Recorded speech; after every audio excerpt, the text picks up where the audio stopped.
in the reception then, the heart of the building. The front of desk team will be here to help you, answer your questions, any maintenance calls whatsoever, they'll be here on hand. Pretty much the family of the building, they'll know your names, they'll be here to support you throughout your stay. So, right next door to reception then, right through this door, if you follow me, you'll come into the laundry room.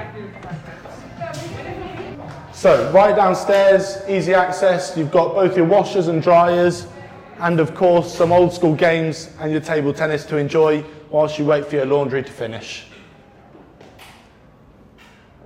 We do work off a wash station system, very efficient system. You'll get given your wash card, which you can connect your Apple Pay, Visa, debit, anything like that, and lots of machines so you're not waiting around for long.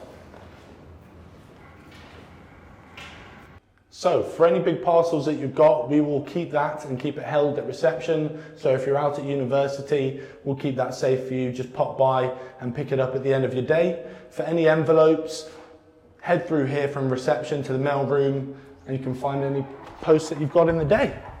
So into the mailroom, you'll be given your room number, and that room number dedicates to your envelope key. So come through, pick up your letterbox key, and yeah, this will be here for you whenever you like.